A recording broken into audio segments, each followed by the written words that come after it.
Namor is legit in prison right now, looking like a raggedy ass bitch. Plus, there's about 7 kings right now in Atlantis, or just underground in the waters, and there's like a World War C going on. And I would think it's a Game of Thrones, but in underwater. This is Namor, issue 1 by Jason Aaron. Of course, it's Jason Aaron. He's always gonna write a good book. There's some retcons to this, if I'm not mistaken. I don't know what kind of retcons, but that's what I've been hearing online. But let's get into it. Namor's in prison, right, in the Southern Ocean, and I guess it's called the Sea Cage prison. And he hasn't had water in 6 weeks, but he has like these tubes in his body to help him breathe. But he still needs water, at least a drop every 6 weeks. But they basically give him piss water, and he just wants to touch it so he can get hydrated enough.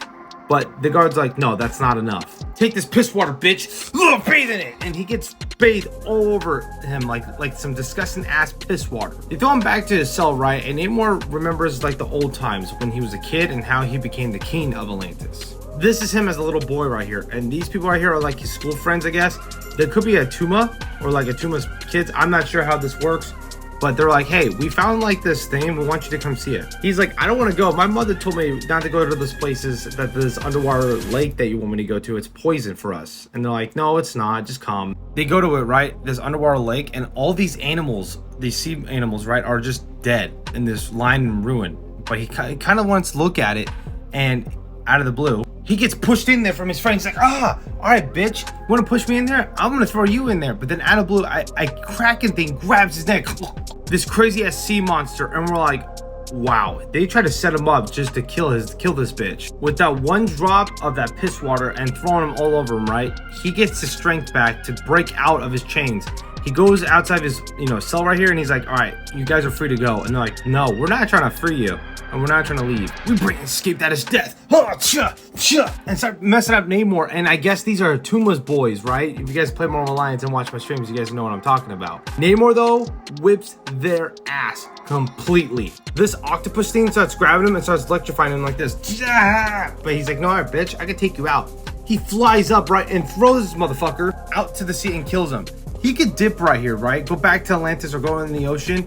But he sees this crab looking thing, right, killing these police officers or these security guards, and he feels kind of bad for them, so he goes back and goes and kills the bitch, throwing him back into the ocean. So the guards kind of felt kind of bad and take him back to his cell, but he wakes up the next day with Stingray coming in saying, hey, I got you on leave, I need to talk to you. Stingray says, I assume you recognize your would-be assassins, but you might not understand why they felt the need to try to eliminate the former sovereign. Namor says the others serve the villain Atuma, whose barbarian nature is the only reason he's ever needed to want me dead. You're saying Atuma is now the king of Atlantis? Stingray says one of them.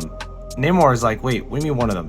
Stingray replies, you really don't know what's going on since you left the throne. He's like, no, not really.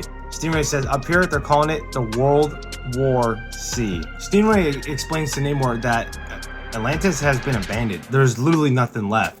And it's pretty much just like a pocket war going on with all these territories.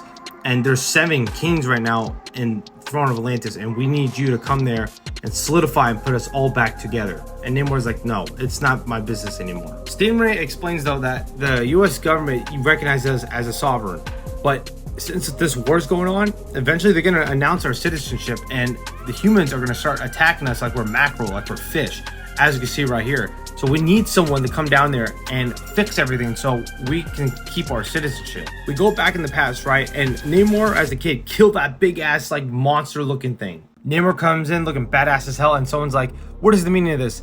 Namor says, silence. Namor says, this poor creature is dead because of you. And worse, you dared to profane my royal person with intent to harm your liege, lord. Such treason must not go unpunished. In current times, Namor gets his suit back and the guards let him go. But Namor's like, listen, if you harm any person here again, I will come back with thousands of those crabs and you're fucking dead. And the guard's like, okay, I got you. Back in the past, so we see Namor as the king now, pretty much letting everyone whip each other's ass or just whip the people that, fucked with Namor. So this just shows, the authoritarian nature of Namor back in the day. And currently though, he's back in the ocean. So I'm excited what this like civil war going on or this Game of Thrones-esque in the water.